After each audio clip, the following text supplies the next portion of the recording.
Días, buenas Good tardes. morning, good afternoon. And let's wait a few more seconds before we start. Welcome to this webinar for World Breastfeeding Week.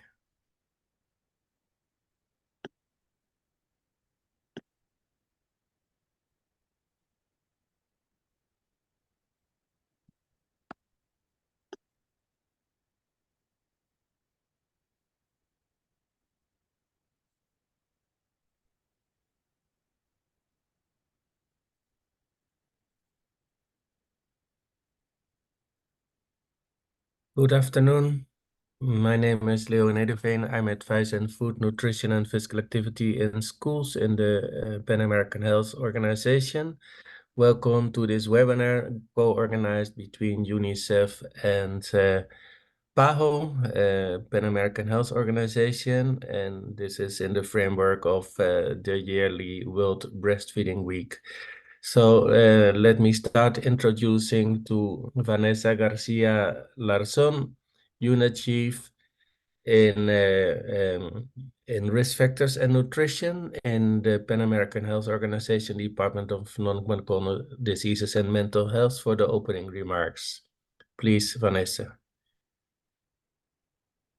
Thank you. Thank you so much, Leah, and hello, everyone. Welcome. The Pan American Health Organization is pleased to welcome you all to this webinar when we take the opportunity to join together with UNICEF Regional Office, the global campaign led by the World Alliance for Breastfeeding Action. This year's campaign theme is Closing the Gap, Breastfeeding Support for All.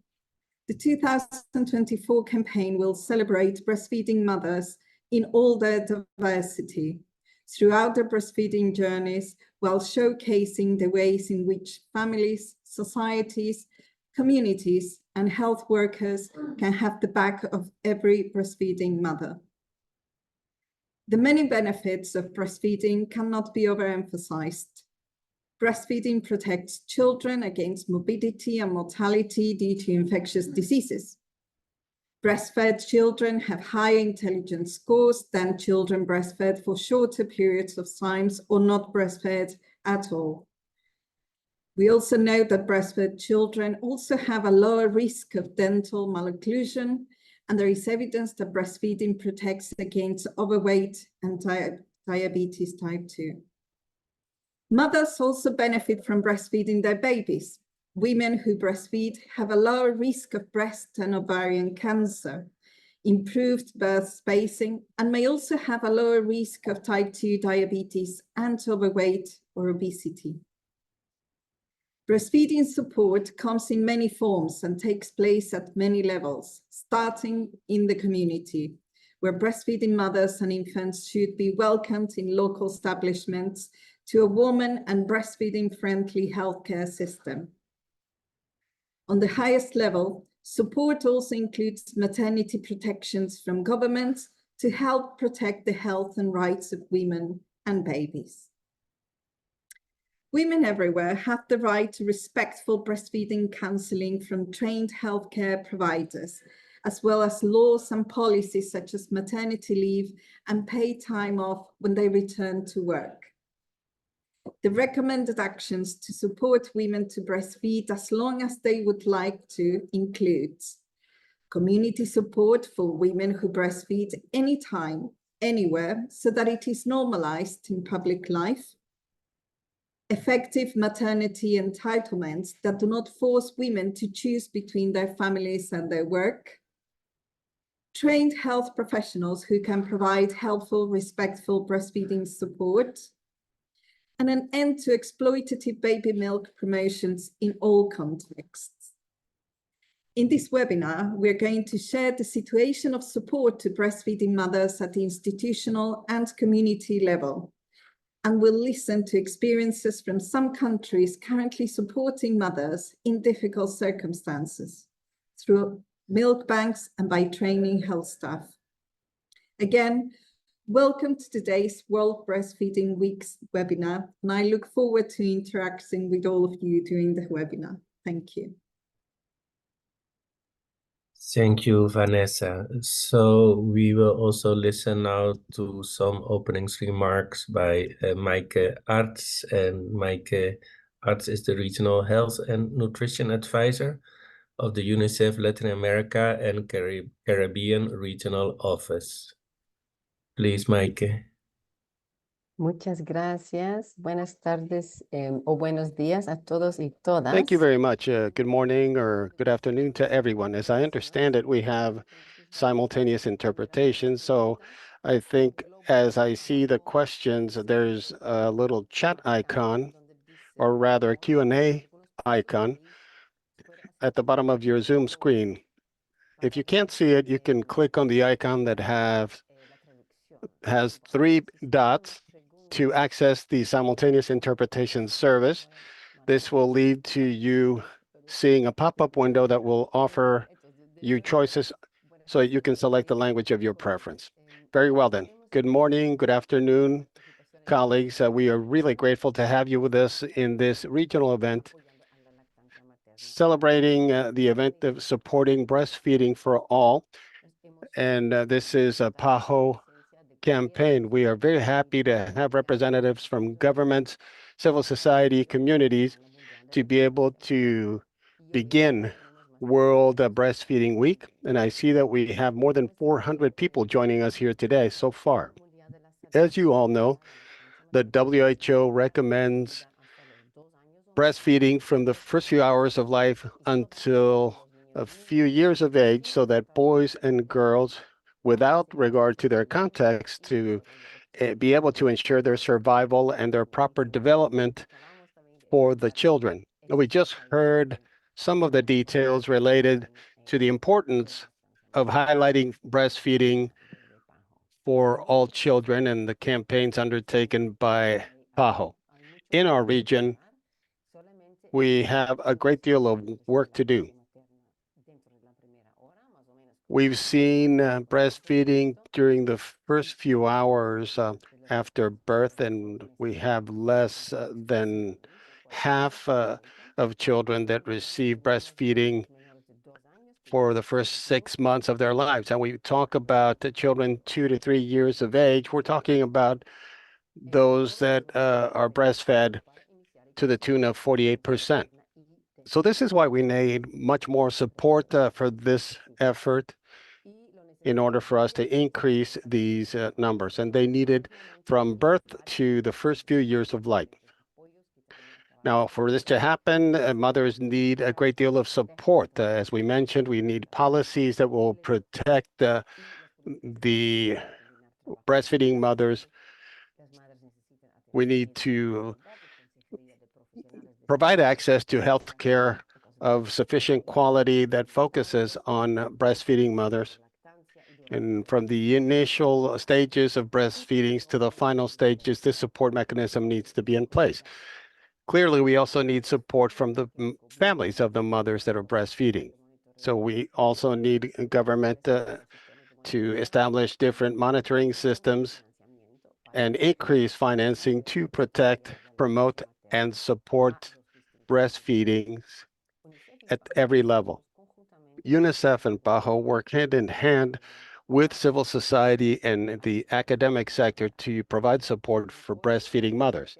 So today, we will hear about some very encouraging experiences at the community level.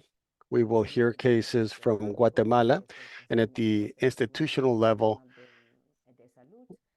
regarding the strengthening of the healthcare system, the different milk banks, and the training afforded to healthcare personnel to be able to address this issue in a much more effective way. Once again, we thank you for your time and your attention, and we hope that this will be a fruitful process for you to learn about this campaign and this effort and improve your services in your respective countries.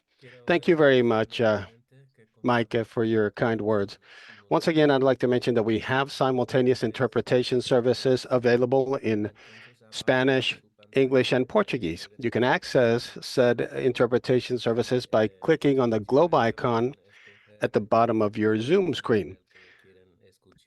Once you click on the globe icon, you can then select the language of your preference. simultaneous translation in this webinar. So at the bottom of your screen, there's a button that is called interpretation, and please indicate here the language you want to use to listen to the webinar. There's also a question and answer button which says QIR. Yeah. There you can make your question during the webinar, and after the presentations, we will have a session for questions and answers, and some of the questions will be answered during the webinar. So thank you all once again, and we will have first some technical presentations by UNICEF and by Pan American Health Organization, and later we will listen to some presentations from Brazil, experiences, and from Belize. And then there's a question and answer session, as I mentioned. So let's then move on. Just to mention as well that we are making a recording of this webinar, and after the event, you will able to find this recording in the web page, and you have the opportunity to listen to it. So thank you once again. Let's now move on to the first presentation, which is a presentation by Dr. Audrey Morris, and she is advisor food and nutrition in our risk factors and nutrition unit at PAHO, and she will speak about support for breastfeeding at the institutional level. Please go ahead, Audrey. Okay, thank you very much. Are you hearing me and are you seeing the screen? Yes. Okay. Okay, so good afternoon all. And as others have said before, welcome to this webinar. I'm going to be talking to you about support for breastfeeding at the institutional level. Returning to the theme of our webinar and the week celebration, the week actually starting tomorrow, the 1st to 7th of August, support for mothers. So how do we support mothers? What do breastfeeding mothers need? First, they need community support so that they can breastfeed anytime, anywhere, so that it's normalized in public life. They need effective maternity entitlements that do not force women to choose between their families and their work. They need trained health professionals who can provide helpful, respectful breastfeeding support, and an end to exploitative baby milk promotions in all contexts. So then, we need to look at how we can support them. Now, more than a decade ago, research showed that there was a critical window of opportunity to ensure that a child could reach his or her full potential in growth and development with sustained protection from acute and chronic illnesses. So the window of opportunity that we're talking about goes from conception to 2 years.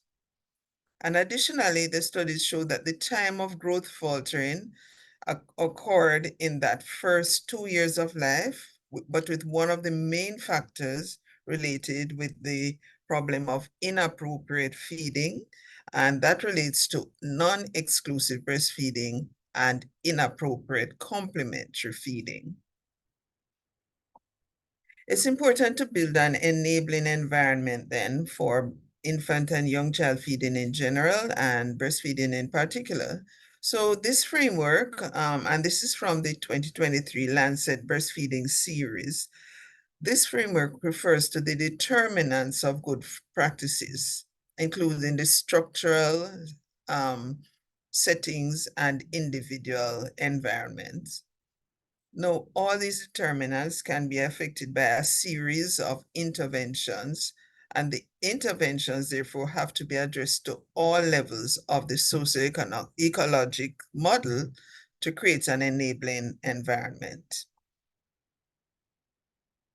WHO, UNICEF, and partners have launched the Global Breastfeeding Collective, and they have listed 7 actions that need to be undertaken to achieve the 2025 breastfeeding target, the global target set by the member states of the World Health Assembly in 2012, to raise the global average rate of exclusive breastfeeding. And we remember that target is we're trying to reach up to 50% by the year 2025. I think globally, we are at 48%, so likely to meet that target, but some regions are doing not as well as others. There's also a proposal or a consultation now going on or just concluded for extension of that target to 70% by 2030. So we need to look to support breastfeeding at institutional level to achieve this target. And we look at these policy actions in more detail, how to get there. One important action is to enact family leave and workplace breastfeeding policies. So maternity leave will help mothers to exclusively breastfeed their infants. The ILO, International Labour Organization, the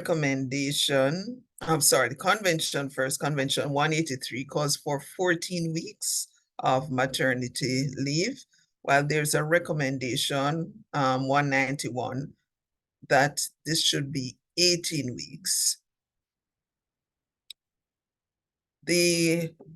There's also, the ILO also recommends nursing breaks to make it easier for the mother to practice continued breastfeeding.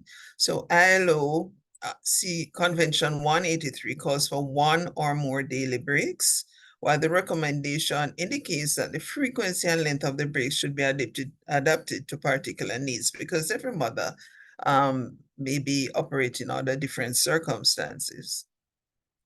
So as well as the maternity leave and the nursing breaks, mothers also need the facilities for nursing, for feeding their babies or for expressing their milk.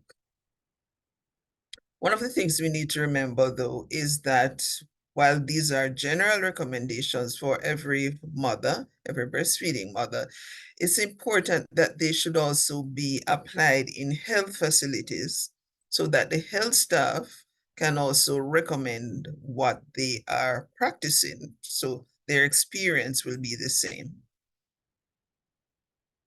Here we see the updated 10 steps to successful breastfeeding. And as we know, the 10 steps now include the International Code of Marketing of Breast Milk Substitutes. Now, these 10 steps are meant to be applied at facilities with maternity care, but some of them are applicable at all health facilities. For example, the steps that address antenatal information, support with breastfeeding, responsive feeding, and care after discharge. That can happen at all levels of healthcare. And we remember also that the code is a mandate for health staff at all levels of care, whether in private or public facilities.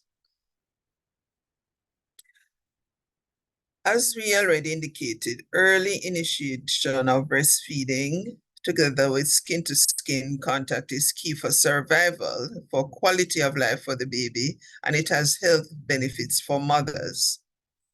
So, but there are some outdated practices, lack of knowledge, lack of respect, and these things become barriers and missed opportunities for these two practices.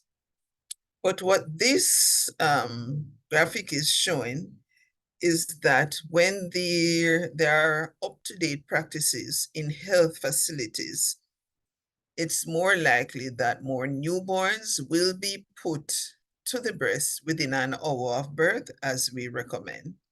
And in particular, the institutional delivery, when babies are delivered in institutions, and especially where caring practices that relate to breastfeeding are instituted, you'll find more babies being put to the breast within an hour of birth. Now, the research, whatever we say, we need to back up with this research. And there was a meta-analysis that I'll mention, 5 studies from 4 countries. So this involved more than 130,000 breastfed newborns, breastfed from between 2 to 23 hours of birth. When breastfeeding started, from 2 to 23 hours of birth, there's a risk of 1.3 times of dying compared with those babies who are breastfed within an hour of birth. And when that initiation went up to 24 hours, these babies were more than at twice the risk of dying. So, and this protective effect of early breastfeeding is independent of exclusive breastfeeding. So as the graphic on the left shows there, the longer babies need to wait, the greater the risk.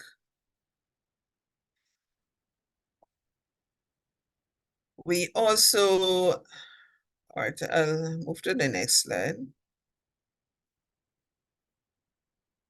And here we have an example of what is needed for baby and mother to start, right? Skin-to-skin contact, I said immediately after birth, and immediately means within 5 minutes. This should last for an hour or more unless there are medical reasons for delay. And we know that those medical reasons should be documented if they do exist. Now, the same applies for babies born by C-section when there's an epidural.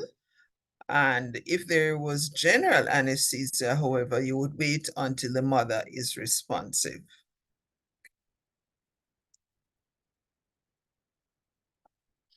For that mother with a C-section, however, there is a greater need for a health worker to support her to initiate breastfeeding.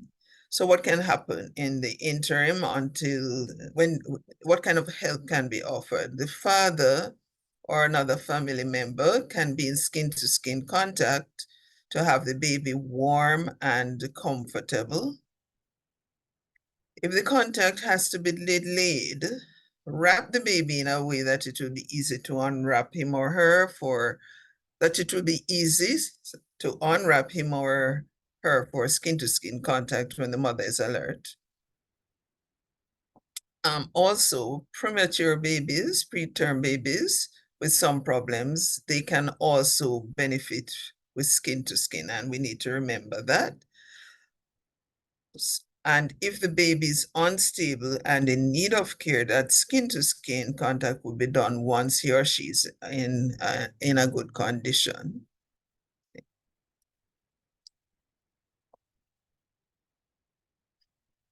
Other of the key clinical practices under the 10 steps, antenatal information should include mothers receiving prenatal counseling on breastfeeding.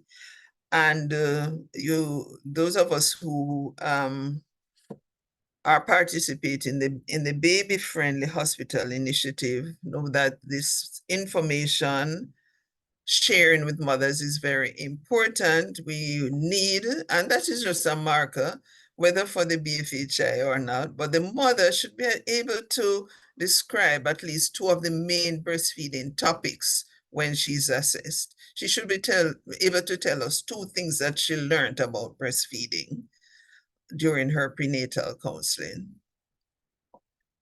And so that's step 3. For step 5, breastfeeding support, that step requires a mother to get assistance with breastfeeding within 6 hours after giving birth. She needs help to recognize when the baby has enough milk, and she also needs help with milk expression. There's a lot of use now of breast pumps, but we need to remember also that there might not always be a pump available for every mother. So manual milk expression is very helpful, and we need to be remembering to teach mothers about manual milk expression. So these two steps, steps 3 and step 5, relates, they're from the Baby-Friendly Hospital Initiative, as I said, but they relate not only to hospitals, they can be implemented at all health facilities. Let's look at the small, sick, and preterm infants. So these babies, they're at an increased risk of early growth retardation, infectious disease, developmental delay, and death during infancy and childhood. So human milk and breastfeeding are especially important to reduce illness and death and support the best possible growth for these babies. So in 2020, WHO and UNICEF released a publication about the BFHI for small, sick, and preterm infants. So the BFHI can also be implemented for them in a different way.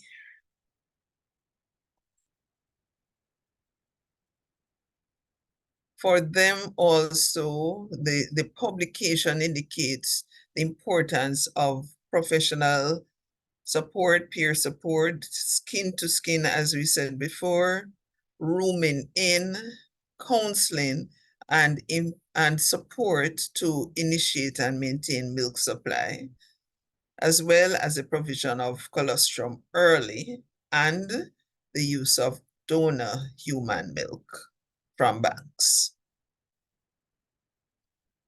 So donor milk, we have a separate presentation on this on human milk banking, but I'll just mention that WHO guidelines state that all infants, and this includes therefore small, sick, and preterm infants, should be fed human milk. If the mother's milk is unavailable, the babies need safe donor human milk from a milk bank. So that milk bank will therefore need to, for it to be safe, it needs to operate with standards and procedures to ensure sustainability, safety, ethics, and appropriate clinical use. We come to a little bit more about the International Code of Marketing of Breast Milk Substitutes and how this relates to staff in health facilities. So health staff need to be knowledgeable about the international code and the relevant subsequent World Health Assembly resolutions. So even if the country has no legislation, it's mandatory for health staff to be implementing the code, as well as if there's national legislation, the staff need to be aware of it and also to be implementing it. Let's look at access to skilled lactation counseling. So health workers need to be trained, and for training, WHO and UNICEF have a guideline, they have developed materials for training, and there's also a model textbook chapter used for training, especially in tertiary institutions, training nurses and doctors, for example. But the guidelines that you see on the right, those guidelines are for counseling of women to improve breastfeeding practices. And those guidelines include information about the number of contacts the mother should be having, the schedule of visits, the time needed, the mode of communications, and the qualifications needed for providers.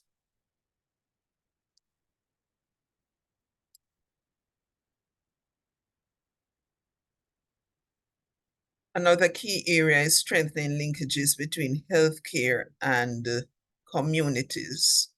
So you will have different groups that can provide support to mothers at community levels. We have mothers groups, peer support group, peer counselors, home visitors, community health workers. In some countries, there are doulas, and there are also baby cafes where mothers meet and they can have discussions among themselves about and learn about breastfeeding experiences.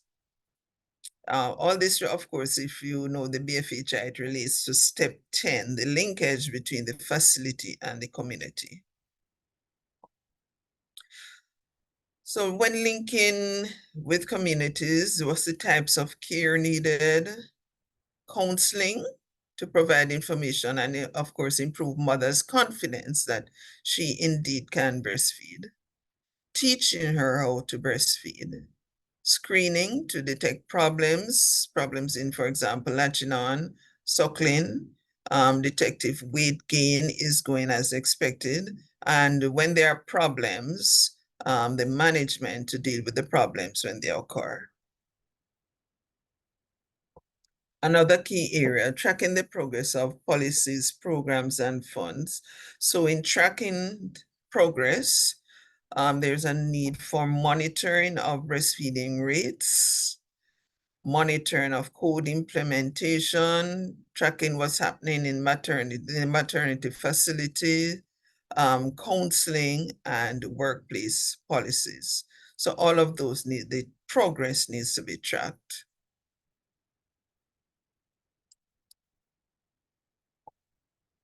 Finally, all this breastfeeding support for mothers requires funding.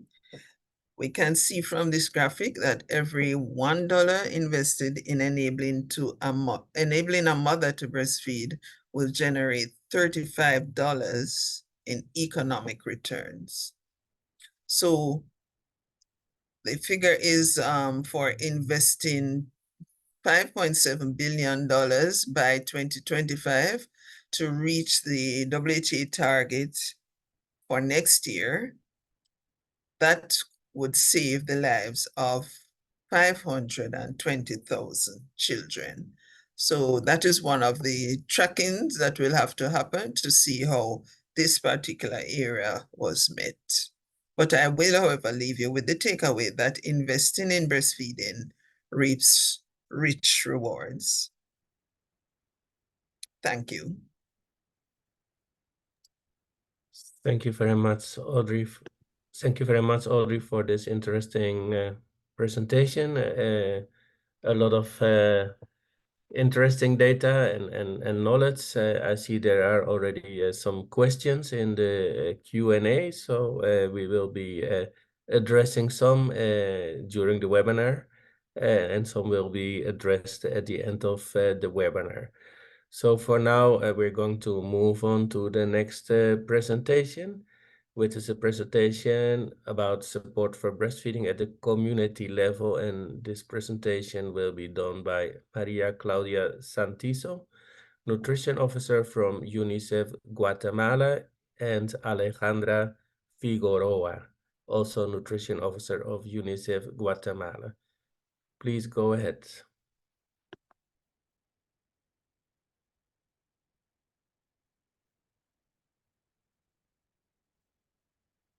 Who will start the presentation on behalf of UNICEF Guatemala? Yes. Okay, Hola, buen día. Hola, Mi hola, nombre es buen día. Alejandra Figueroa. Hello, I'm Alejandra Figueroa. I hope you can hear me clearly. Yes, yes, we can. Gracias. ¿Se ve mi pantalla? And I hope you can see my screen. Yes, yes. Muchas gracias.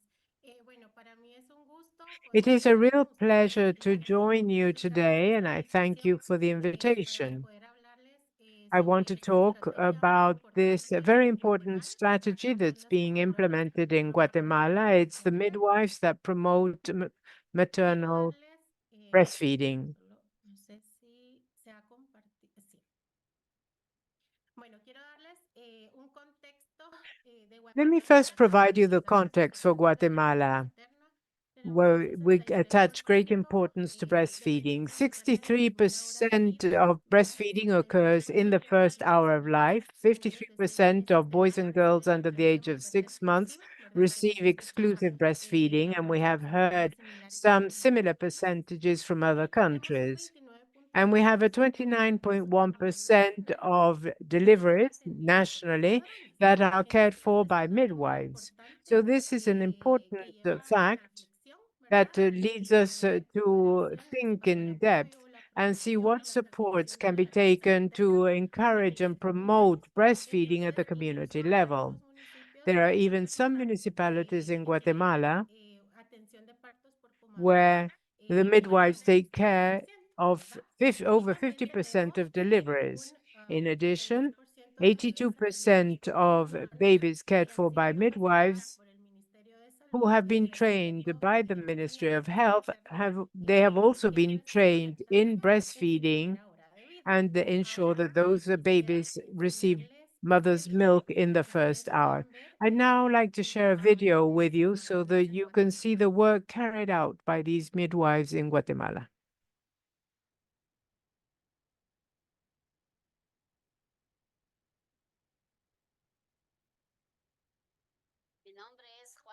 I'm Juana Saquic Tecún. I live in the Tuabaj Canton. I've been a midwife since roughly 1994. And I promote maternal milk because that is the most sacred food. In Guatemala, 1 of every 2 children and only half the babies receive breastfeeding exclusively in their first 6 months.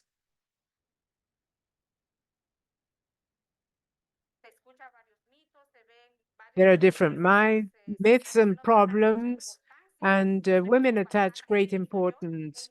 They don't understand fully how important breastfeeding is for their babies. So thanks to the Balears Committee, UNICEF Guatemala supports the Ministry of Health to implement the initiative for midwives and breastfeeding as a strategy to combat malnutrition. As nurses, we receive training on this subject. The nurse, when receiving the training, have their own group of midwives, and they studied this subject for 4 months. In the district, we have 275 midwives, of which 94 were certified with regards to breastfeeding promoters. Each midwife receives a diploma. This certificate has been very useful because I can identify myself wherever I go. Many people said, well, we'll buy some artificial milk, but I tell her that I got this certificate, I got this diploma because we didn't know how good and how much vitamins are in the mother's milk. It is more sacred, has more vitamins, and they're safer, more pure. So this is the change that I have seen in breastfeeding. That's why I took the course, and here you see my certificate.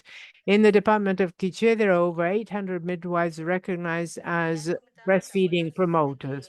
My grandparents told me that you give coffee or another kind of beverage to babies, but now based on the information received from the midwife, I understand that that breastfeeding is extremely important because that provides the correct nourishment for the baby. They develop faster, they grow faster. I'm going to continue sharing instructions to everyone. When I have these patients, I explain to them that the best milk is mother's milk. And I don't get tired of repeating this because this is a priority for our children.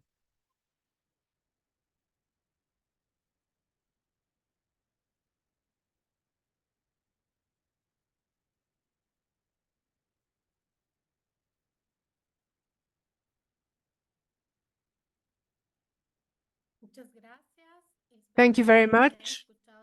I hope you were able to hear this video, but now let me tell you a little bit more about the timeline to implement the breastfeeding promoting midwives. This began in 2013 when a technical team was created by the Ministry of Public Health and Social Care, spearheading the process with UNICEF support and other key players to support the process. When all of this began, an anthropological study was conducted with the purpose of learning about the practices and the habits of midwives when providing prenatal care, delivery care, and breastfeeding. So it was very important here also to know if they had any interest in receiving breastfeeding support and to learn about breastfeeding, and if they wanted it, or if they wanted to become promoters and be friendly towards breastfeeding, then they'd be able to receive some kind of degree or certificate.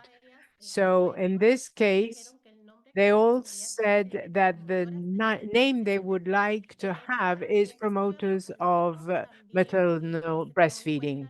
This anthropological study also focused on the opinion of some patients, listening to mothers and even the mothers-in-law. So all the information that was gathered became extremely important to help us take the next steps.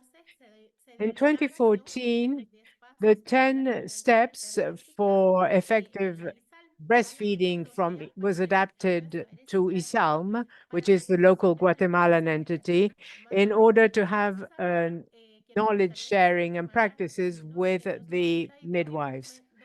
In Guatemala, since 1992, we have implemented a manual, a guideline, but the name was changed in Guatemala and it became the initiatives of the breastfeeding-friendly hospitals. Throughout this process, we saw it was necessary for primary and secondary healthcare centers to also know about the initiative. So in 2020, the name was again changed and it became the Initiative of Health Services Friendly to Breastfeeding. This initiative needed to also be adapted at the community levels, and this is what today is known as the breastfeeding promoting midwives. In 2015, the staff at municipalities that were prioritized in some Guatemalan provinces, they will receive training. We had a great achievement in 2015. It was a policy achievement because we have the national policy for midwives for the four peoples of Guatemala, the Maya, Garifuna, Xinca, and Mestizo. This was an agreement that had a government document with number 102, 2015. From 2016 to 2019, the first midwives were recognized as promoters of maternal breastfeeding. I do apologize, Alejandra, but the slides are not moving on the screen. We're always seeing the same slide. So we're not seeing your other slides. Well, let me try this again.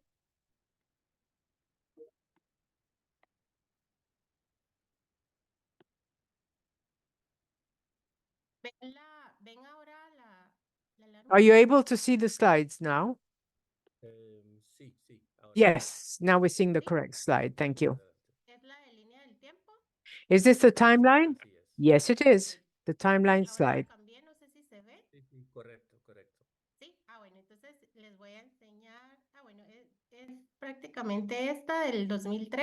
So I had started out with 2013, 2014, 2015. I've already explained that, and now we're on this slide. Thank you for letting me know. So since 2021, there have been different projects with international funding to expand the coverage to other departments. We have been able to include more midwives promoting breastfeeding. And one very important achievement was in 2023, when there was a ministerial agreement, number 154, 2023, approving the manual to strengthen maternal breastfeeding promotion with midwives directed by health centers, and it becomes obligatory for all healthcare centers. This guideline to strengthen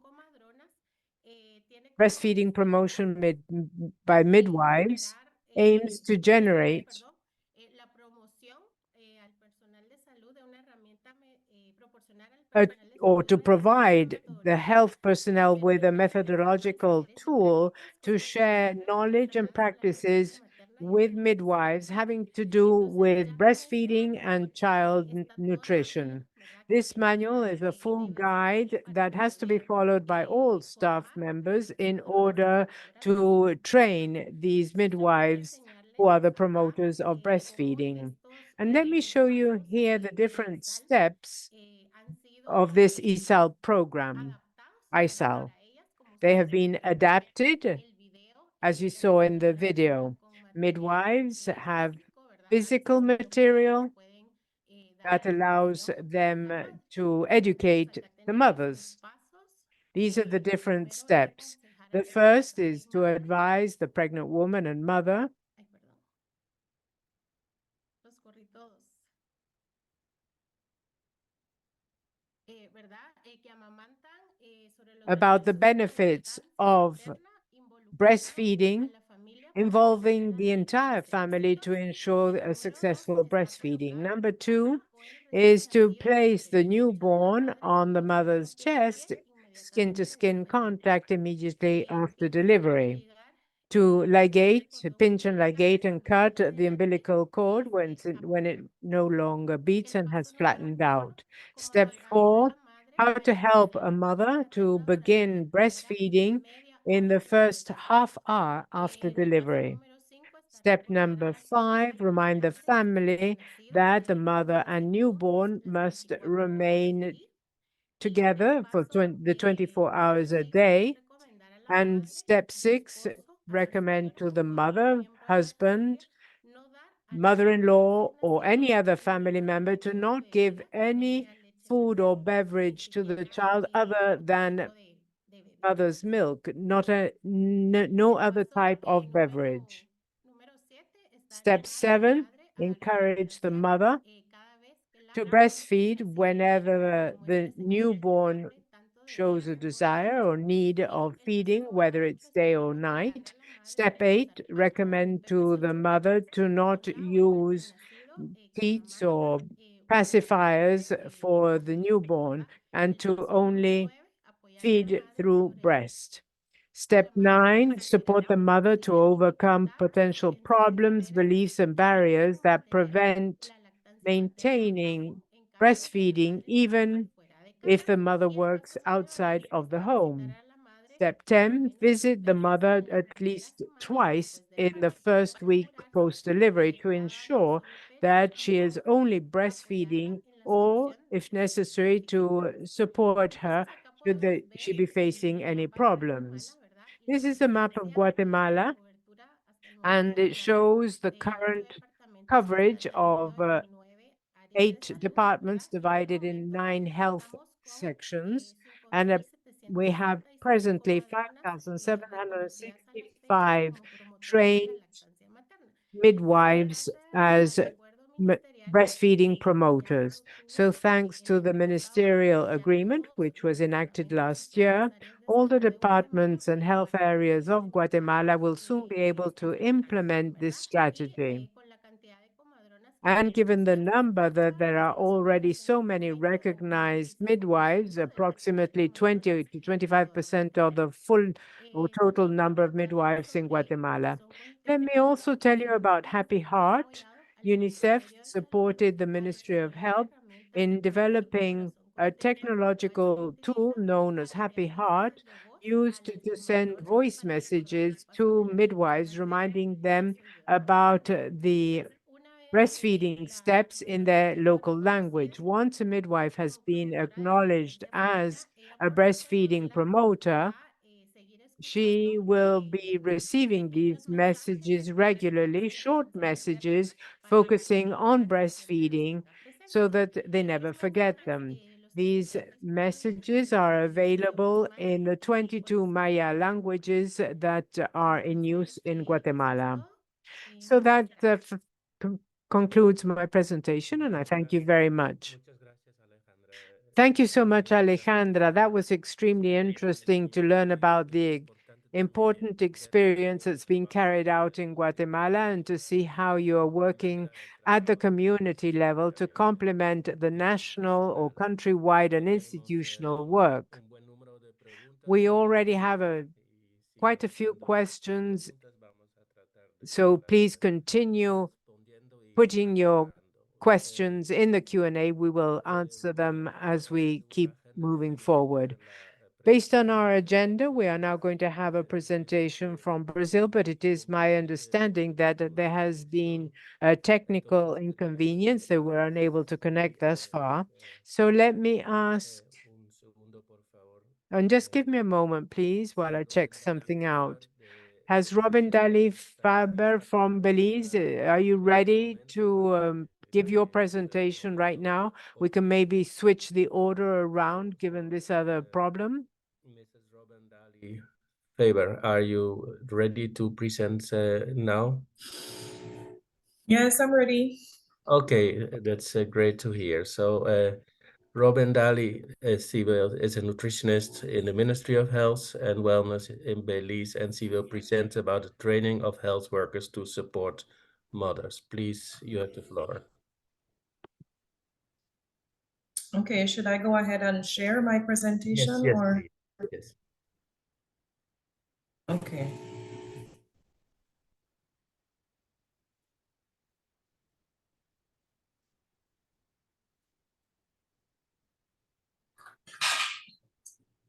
Yes, it's working.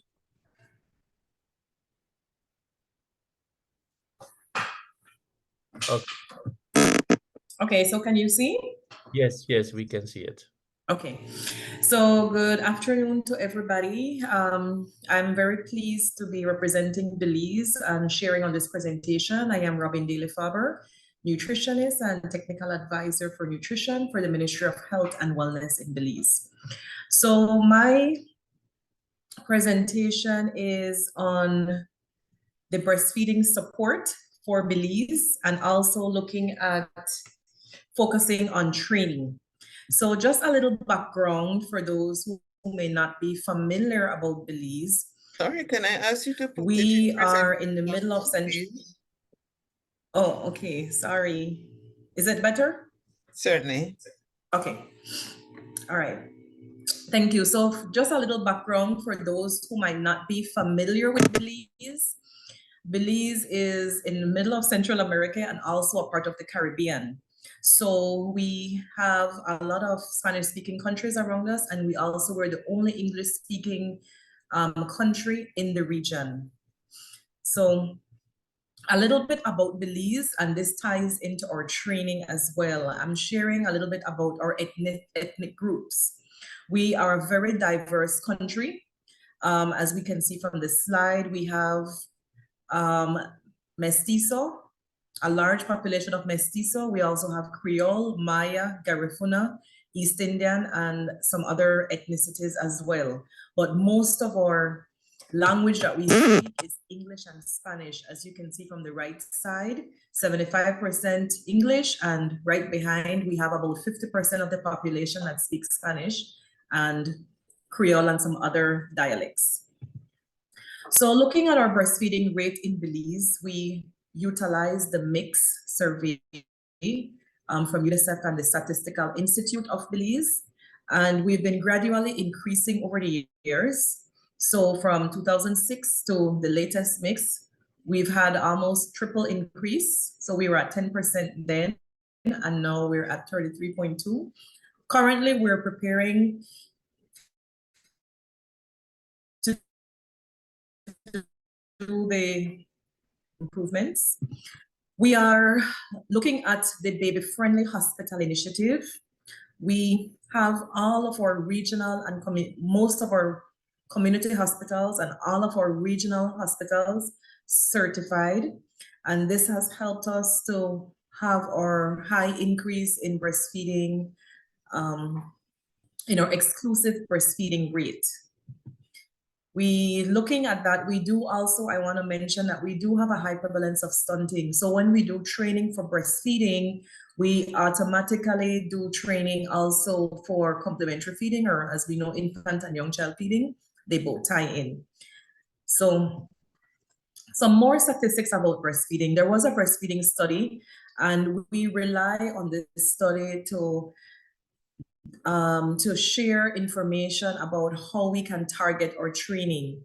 So from this, we see percentage of women that actually puts the baby to the breast within 1 hour of birth. We see 68.3%. Exclusive breastfeeding under 6 months is 33.2, like I mentioned. Continued breastfeeding at 1 year is 51.5%, and continued breastfeeding at 2 years is 35.1. So we do have a pretty high breastfeeding rate, but we do, of course, want it to be improved. We want to get up to that 50% at least. More information from the study, qualitative data. We rely a lot on our nurses to help us with training at the community, not at the facility level. So nurses play a very important role. So we do spend time training and working along with our nurses, which would be the public health nurses and the rural health nurses. So that has helped us a lot with our baby-friendly hospital initiative. And recently, we've started to do support in terms of workplace support. This came up as a big inhibiting factor for exclusive breastfeeding support. So we've spent time, we've done some forums throughout the country, also to be able to empower and to educate and sensitize employers of the support needed for women, which would be adequate areas, having a specific area that the woman can pump if she needs to, and also being able to be flexible with time. From the study, some of our intervention recommendations that came out is looking at targeting vulnerable groups. So we see mothers who are in poorer areas, who are less educated. We see gaps there. So we've targeted our training to address these target groups. Also looking at attitudes. Since we have a very multi-ethnic background population, we have to really spend time, at least for us in Belize, we have to spend time looking at the various attitudes, the norms that different ethnic groups may have. So when we do training, it's tailored and it addresses different cultural groups and different areas in the country. And this ties into the type of foods that they would give babies right at 6 months, which helps us to address the issue that we have with stunting. Also, recommendations that came out that we have started looking at is the cooking demonstrations, and we use those times also to educate on importance of breastfeeding, exclusive breastfeeding. So we do a lot of community work. Community work is done mostly with the assistance of our community health workers. We have a very strong community health worker area spread throughout the country, because we have 6 districts. So we have community workers. We have over 250 community workers throughout the country. So there's a lot of emphasis that is placed on training them and making sure that they are well versed in the topics of nutrition, breastfeeding, complementary feeding, and others. Also, we have started to notice from our study that the population gets a lot of assistance from mothers and grandmothers in the community, a lot of respect. So having them be advocates in the community and having them work along with us to promote exclusive breastfeeding is a plus. That has been very effective. So having them be educated and working with us in different areas as we promote helps us to have improved rates of exclusive breastfeeding. Another area that we have been working along is looking at engaging fathers. This, as you know, is a very big part of breastfeeding support for a woman. And we've started doing testimonials. We've started having sessions where we engage fathers and tie in the role that they can have to support breastfeeding. Another area that we've utilized for breastfeeding support is social media. So we have a very young population in Belize. So with that, they do use social media a lot. So our education and our support has to be dimensional, where we can look at TV, we have to be able to do print media, and we have to also be able to utilize social media. So having small clippings, having small reels, doing TV shows, doing radio shows, all of these are ways to educate the public and targeting different age groups from women that are breastfeeding. So just to tie in, we recently launched our nutrition policy in last year, June, and a very big part of our policy ties into promotion of breastfeeding. So from this, we can see that there are 8 activities that we highlight for breastfeeding support. So firstly, we do nutrition support with prenatal and postnatal periods. So this ties directly with the MCH nurses that are in the clinics. And also we have the additional support of the community health workers that also do checks and helps us with education at the community level for those that don't actually go to the facility. It is also done in very rural populations, rural groups that can target women that are in pregnancy or also breastfeeding. Like I mentioned, we have our baby-friendly hospital initiative. A gap from this is our public health facilities are baby-friendly. Our private facilities need also to be certified. So this is an area that we have to be working along with the private sector to ensure that they're following the 10 steps, to sensitize them, to get them ready, because this is a big help for us to improve our rates. We would want to have the private sector adequately involved in terms of becoming certified. Another area that we work along with, like I mentioned, is complementary feeding. We will be also focusing on our breastfeeding policy. Our policy should be launched at the end of this month or in September. So within 2 months, we should have our launched policy endorsed by government and also supported at the national level and communicated to the population. We are looking at legislation, developing legislation to support the International Code of Marketing Breast Milk Substitutes. We believe that this is an area, of course, it's in our policy, nutrition policy, that this would be able to help us to strengthen breastfeeding more. Currently, we do work along with the milk producers, but having legislation, of course, is of utmost importance. This next point, looking at breastfeeding committees, this has been a big help for us at the Ministry of Health. What we did some years ago was we developed breastfeeding committees at the regional and community level to support breastfeeding. So these committees help to advocate, they help to provide support for women that might be having challenges, and also they provide a way for questions to be answered, and it's at the institution level and it's also in the communities. We do a lot of public awareness and campaigns. So for example, this month as we start, we're utilizing the entire month to focus on breastfeeding, and the campaigns go across the different sectors. So community level, the workforce and the public sector, and of course we engage women within the community. And lastly, in our strategy, in our nutrition policy, we do a lot of capacity building or training. So as we see from the next slide, I'll present the levels of training that we do. So overall, having breastfeeding support or interventions, we have to do training. So training as a requirement for breastfeeding certification. Like I mentioned, we do the breastfeeding committees at the districts and the regions. We do sensitization to milk substitute distributors for the International Code of Marketing Breast Milk Substitutes. We do a lot of building capacity at community level, training especially with the community workers, media talk shows, which is using media to share with the general population, and community engagement, which would be involving grandmothers, involving people that are prominent in society, that are respected in the society, and also engaging fathers. This helps us to advocate for breastfeeding. Our workplace forums that I mentioned previously, we have national level trainings, and we would include trained professionals to come in and do additional training for healthcare workers, and we involve private sector at these events. We have educational materials.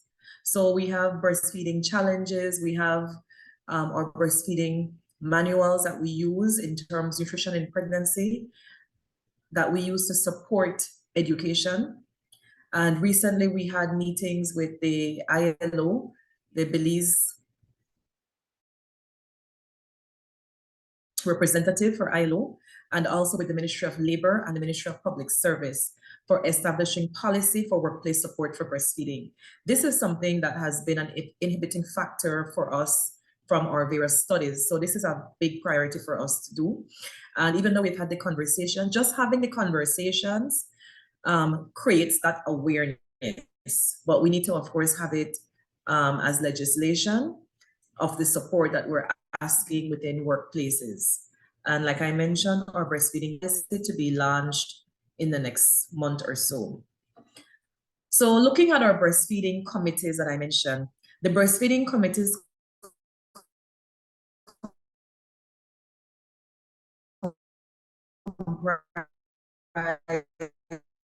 Sorry, we're not hearing you very well at this moment. of these persons from the regions or the districts. Okay. So medical doctors and other healthcare workers that form part of the breastfeeding committees, and there is a terms of reference set up for this, and they are the persons that help to support us in the communities and in the other areas of the country in terms of training and education sessions. We've spent a lot of time working along with these three groups in particular. So nutritionists, health educators, and then various nurses, rural health, public health, and those that work on the wards. We do a lot of capacity building with these persons to education and breastfeeding support. Recently, we have adopted the Infant and Young Child Feeding Counseling Guide, and with support from PAHO and UNICEF, we have been able to roll out this. We're still in the process of doing this, roll out this training that is being done countrywide. So this is a big aspect in terms of breastfeeding. So we have the counseling guide that was recently launched, and we have adapted it to Belize, to our country. And we have made sure that community health workers, nurses, healthcare workers are all part of our training session that will take place countrywide. And this will be very important to help us to be able to strengthen breastfeeding. So these topics that I have on the right are some of the key topics that are used to help to promote. Those of you familiar with the counseling tool, it has many different areas, but there's a big support area for the first 1,000 days, or looking at infant young child feeding. So we've been able to scale up the topics that we believe will help us to push and advocate for more exclusive breastfeeding. And that's the end of my presentation. Thank you very much. Thank you very much, Mrs. Robin Daly, Father.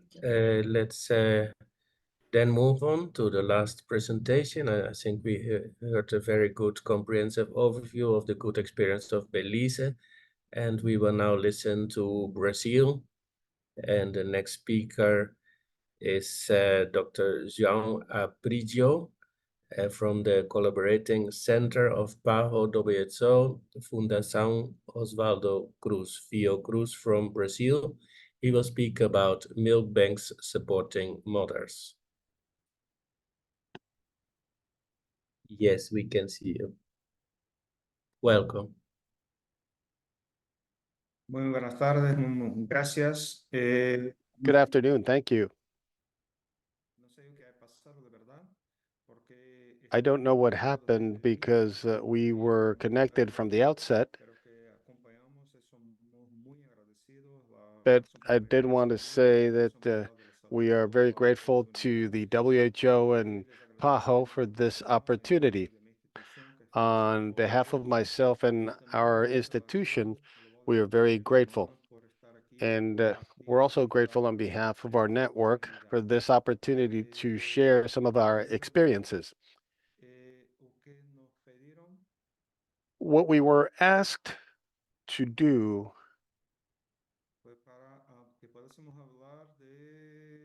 was to talk about closing the gap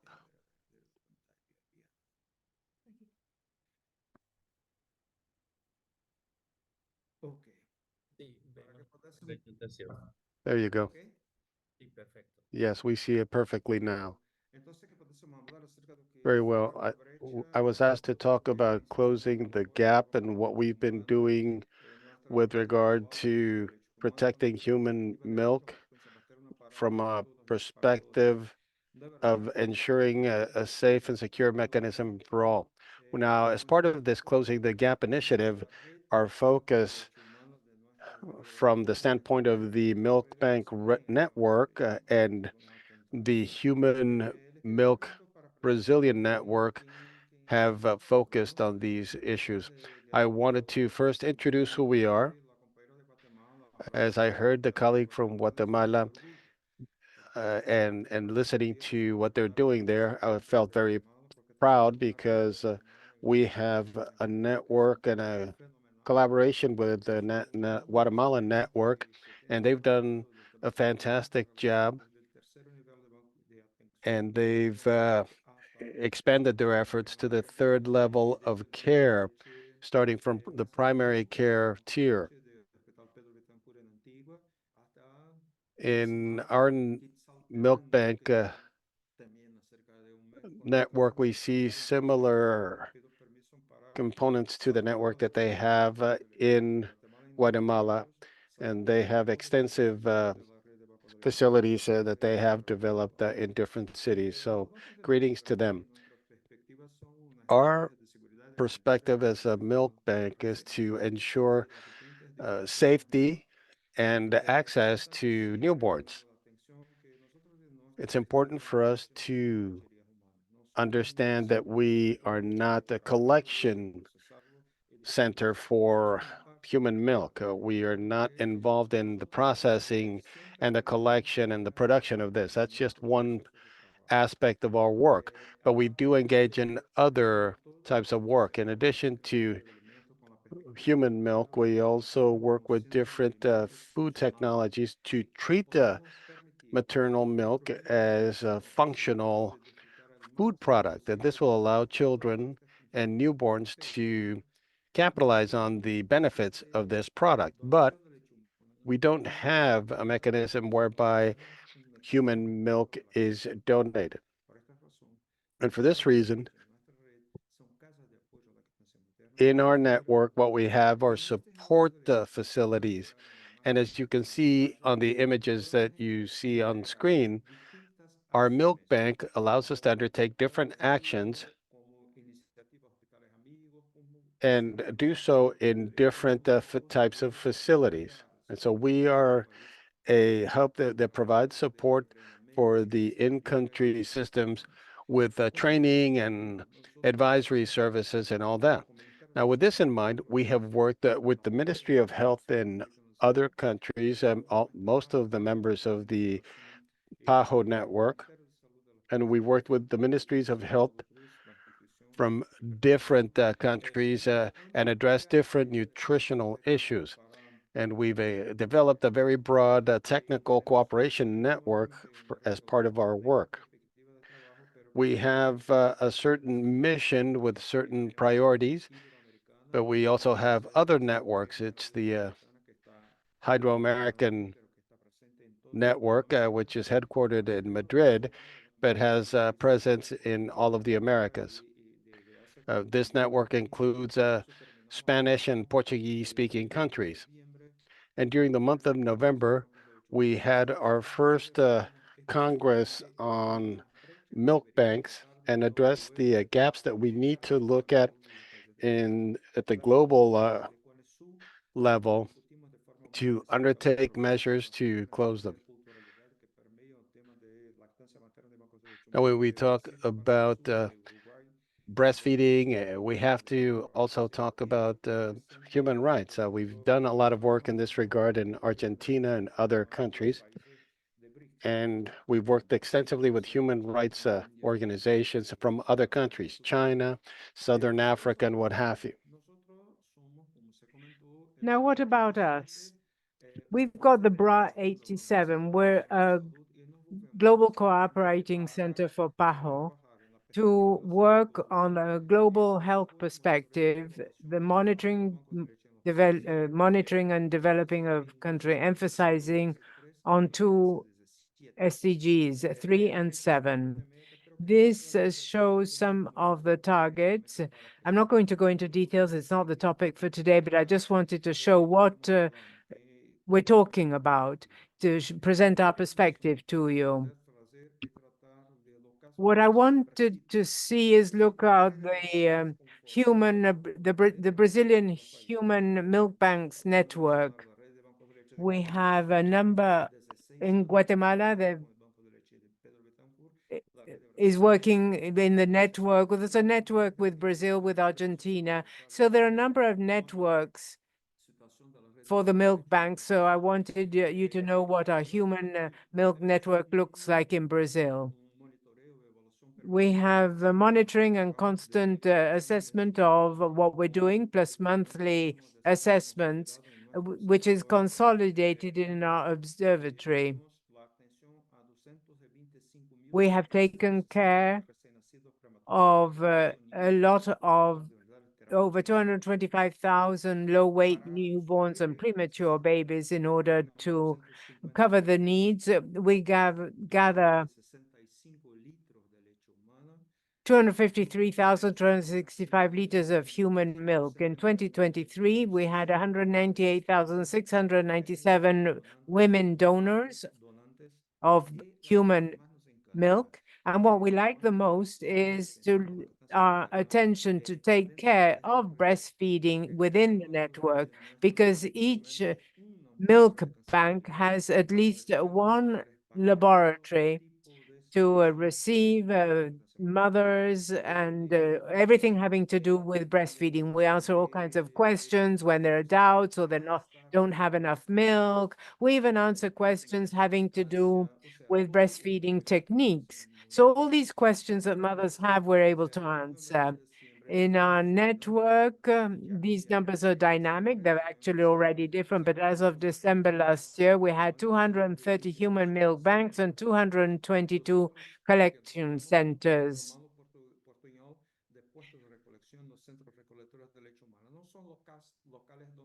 These are not places where people go necessarily only to donate their milk. Each collecting center also have their counseling centers to support not the mothers who are going in as donors, but rather any and all types of mothers, whether they have a doubt, a question, a problem, or a difficulty, or they just want support from our human milk bank network. Looking at this figure then, 3,020,362 Brazilians can continue with their breastfeeding process, and they have a network that provides them with the great support. And this is something that gets us very enthusiastic, because it is something that needs to be strengthened to continue growing and sharing our experience. I also wanted to tell you that this is a state activity under the Ministry of Health. It's a public health policy that is part of an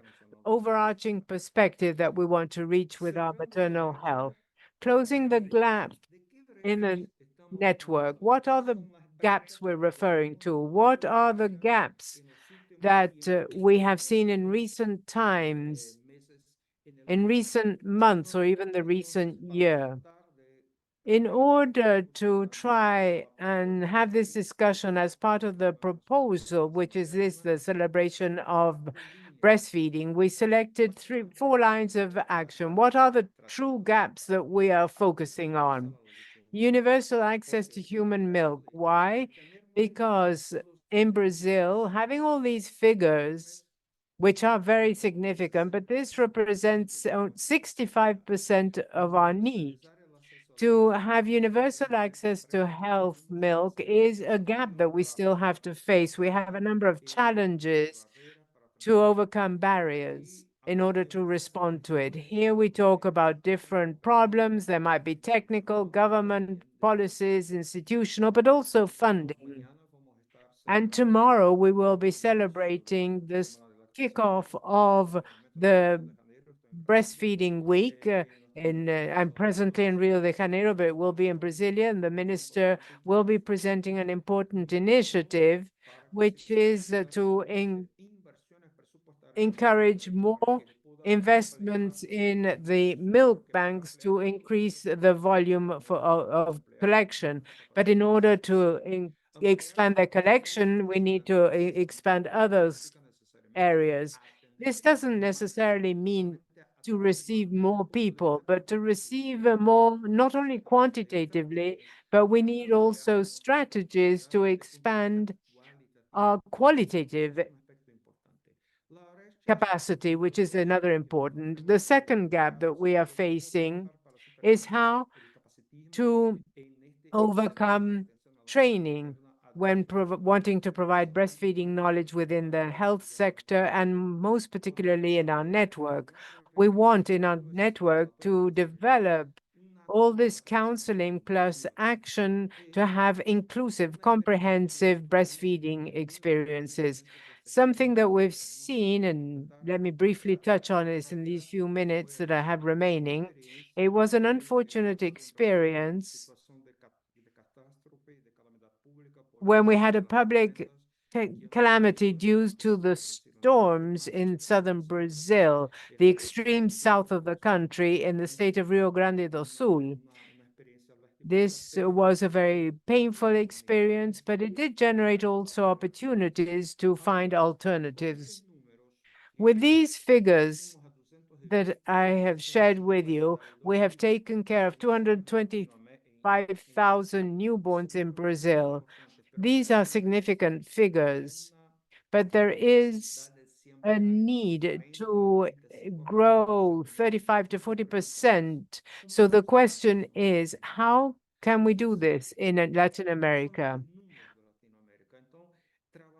We need to work effectively, supporting health services, building alternative paths and methodologies to have a direct link with the primary health care. But it's even more than this. It's not only a matter of understanding that this is an exclusive action to the health sector, but we also depend on developing our capacities of leadership and to have an intersectoral viewpoint. Intersectorality undoubtedly is our health program, but it's not exclusive to us. We need to incorporate civil society.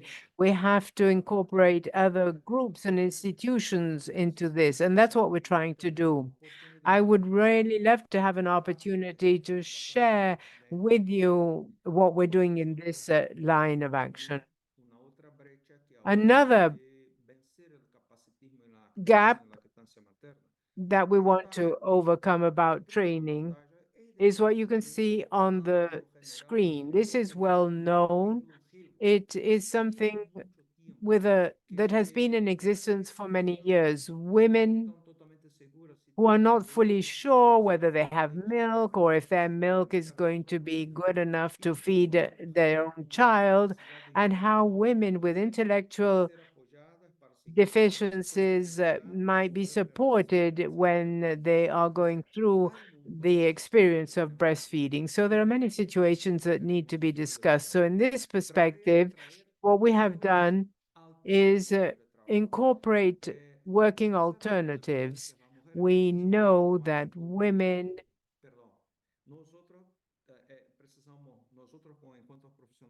or the health professionals, we need to truly listen to the women and allow women to talk. And it's very difficult to talk about these subjects frequently. So what we're trying to do is find alternatives, such as introducing games and play in our working process. For instance, This is a session of music therapy that we're introducing in our services together with our intensive care groups. It's an effort from our professionals, including the milk banks, sent to work with the mothers and children to have these opportunities where women can truly talk about their problems. This is a wonderful experience. It's not only musical therapy, but we have other types of games and other ways of bringing people together. Tomorrow, the Brazilian health system will be publishing its methodology to work with instructional publications and manuals to focus on inclusive breastfeeding in different situations, such as women with a disability, a motor disability, for instance, or perhaps intellectual disability or visual problems. In other words, in this universe, we frequently see mothers who perhaps have lost their visual ability or sharpness. So we have brochures and other things, but they're unable to read them. They can't, their sight is not good enough. So we're producing 3D material that allow these women also to understand the best way to hold the baby and how to do or implement all these techniques that we usually teach in other formats without thinking about the sight impaired. How to focus on women who have a hearing disability or problem. They need to be supported by a delivery process that is monitored and supported by a professional who is able to facilitate intermediation when there is a language impediment. So we're trying to tackle these different gaps so that breastfeeding can truly be made available to absolutely everyone in every corner of the country.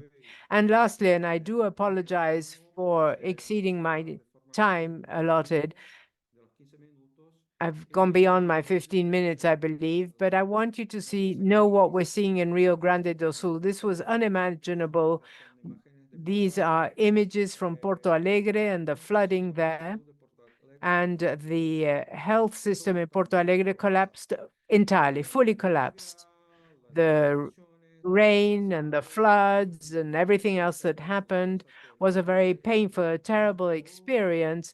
And it truly hit us surprisingly. We were truly taken aback. We didn't expect this type of storm, and it causes immobility in our health sector. So we worked with WhatsApp groups and communication in real time with immediate, rapid response. And we saw that the situation was catastrophic and that the children in our networks and in our units weren't able to take care of mothers, and they couldn't move from the milk banks. They couldn't reach out even to hospitals that were partially functional because of all the flooding. It was impossible to move around. We kept receiving messages, we need milk, what do we do? And this is one of the worst experiences that I have seen in my 39 years of experience with regards to breastfeeding. I found it the most painful, and that's why I'm sharing it with you. We issued a request via internet. If we sent out WhatsApp messages saying we need to do something to help Rio Grande do Sul. We are closer to the human milk donation month, and we need support. Our milk banks in Rio Grande do Sul need a tremendous amount of help from us all. We are going to have a meeting tomorrow morning to try and establish a network, an emergency network, to see how we can support this part of the country. People suddenly started exchanging messages on WhatsApp. I don't have milk that I can donate, but perhaps something else I can do. I've got 1 liter, I've got 2 liters. All kinds of messages came out throughout the network. It was a kind of banking account. People were saying, I can donate 15 liters. I've got 5 I can donate. I've got 1 liter. Others saying I can't donate everything. So there was a great expression of solidarity here. And in less than 24 hours, we were able to accumulate a stock of 768 liters of human milk using a system of interconnectivity with health services because this need was conveyed. So we need to have a management model. It's not only a management model, what we need is a network. We need to develop a working methodology for catastrophic situations and these disasters, because we now have the human milk to send to the south of the country, but 120 liters are in Brasilia, in the center of the country, 90 liters in the northeast, 80 liters in the north. So they're all distributed throughout the country. So we needed to see how we can guarantee the quality, how to do all of these things. We needed to find ways. And the intersectoral activity was truly phenomenal to observe. This photo shows a Brazilian Air Force plane that was a transport vehicle. We sought support from the vaccine generating Fiocruz department. They manufacture the vaccinations used in our country and shared with other Latin American countries also, and in Africa. This involved the logistics system. We established the networks and the rules that needed to be followed in order to package the milk with dry ice and the corresponding techniques and rules. And this led us to establish a technical standard framework, which is only available in Portuguese at the present time, not in Spanish, but it's called transporting human milk, human pasteurized milk under emergency situations in public catastrophe circumstances. And so we did this in order to ensure availability for the product. At this time, we are planning a technological development and innovation project to be able to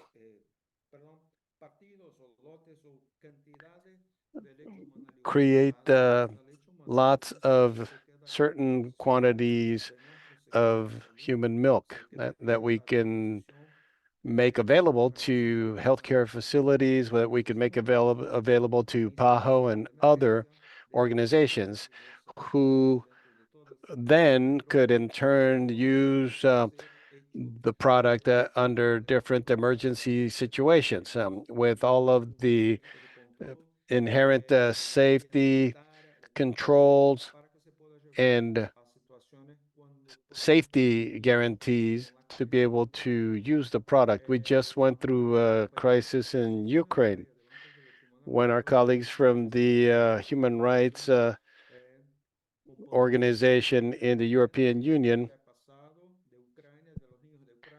were working in Poland, and they were trying to work with Ukraine and with Poland and establish this entire network, and we were able to follow up with them and provide support to their efforts. The idea is that in the coming days leading up to the end of August, we're trying to close this project. All of the technical standards are set. We were able to successfully provide the product that they needed. This is something that never needs to be used again. Nevertheless, we have an obligation to share what we know with people everywhere, not just with people in Brazil, but because it's a human rights issue, with people everywhere. That's very brief but timely example of what we are experiencing. I wanted to once again thank you for the opportunity to be able to share this time with you. On behalf of myself, my colleagues, our families, our milk banks network, why, thank you. Thank you very much, João Aprecio. I think that your presentation has garnered a lot of interest from our participants and attendees. In fact, that they're asking how they could reach out to you to contact you for additional information. Perhaps you could share your email in the chat room so that they can in turn contact you. If you don't mind sharing your experiences and knowledge. Likewise, I want to thank Robin Dali for sharing the experience for Belize. We have very little time left, but I think many of the questions have been answered in the Q&A or in the chat room. So I would just like to give the last word to Odi and Alejandro as well, so that they can answer any question that might have slipped through the cracks, though I do understand that most of the questions were answered. And if not, after the conclusion of the event, you can always reach out to us with questions. And I also wanted to mention that the same page where you all registered, you will find the presentations and the recording. So now I'd like to yield the floor back to Odi and Alejandra for any questions. Audrey, are you there? Audrey, are you there? Audrey. Okay. Okay. There was a question asked about breastfeeding, how to support breastfeeding in emergencies. And I can't see now who asked that question. But what I would say is that it is indeed an issue where breastfeeding in emergencies are concerned, that very often there are efforts really to collect. So you see calls going out for breast milk substitutes because there are babies who will need it. That's what they will say. And you will find that the purveyors of breast milk substitutes will take advantage of this kind of an opportunity. What you can do, however, first of all, in most of those circumstances, UNICEF or PAHO or together would issue a statement about the feeding of babies in such an emergency. There's really no need to be collecting, and certainly under the international code, you would not have widespread distribution of breast milk substitutes. Only for those babies who need it. It should be provided by the government for those babies who need it. What you can do, however, is promote breastfeeding, help mothers in breastfeeding, make them as comfortable as possible so that they can breastfeed, and also make sure that the mothers are fed and able to breastfeed their babies. There's also the possibility sometimes for relactation of those mothers who were no longer breastfeeding. Okay. So I hope that answers that question. Thanks. Thank you very much, Audrey. Alejandra, ¿podrías dar tus últimas contribuciones y apreciaciones? Alejandra, do you have any last parting words and thoughts? Alejandra de UNICEF. Alejandra from UNICEF? Muchas gracias. Justo revisé. Yes, thank you very much. I was looking, and I think that I answered all of the questions related to the midwife program. I wanted to thank you all for this opportunity to be able to present on this extremely important initiative. Thank you very much. Well, thank you for your participation. And Just to say that on our website, like in other UNICEF and PAHO websites, you'll be able to find many materials, many of which have been translated into Spanish. And I think that this was a very auspicious beginning to the World Breastfeeding Week. And even though this is scheduled to start tomorrow, I think every day of the year should be the World Day of Breastfeeding, given the wonderful benefits that we derive from this practice, both for the well-being of the mother, as well as the well-being of the children, especially for community development. And we have undoubtedly seen that this needs to be properly integrated at the international level with the corresponding national policies. We've already discussed the code. We made mention of the importance of making hospital and other healthcare facilities more child-friendly. We've discussed the work that is necessary in addition to the community work that is required to support the effort by society. We've seen the excellent integrated example provided by Belize, and we've seen that human milk banks can be an important support for this effort. And I think that during the course of this webinar, both UNICEF and PAHO have wanted to emphasize the importance of promoting maternal breastfeeding as a key policy for integrated development. With that, I want to thank everybody for joining us today. You can always count on us for any additional support that you may need, and we hope to see you again in the future. Thank you very much for your participation, and a good day to all of you.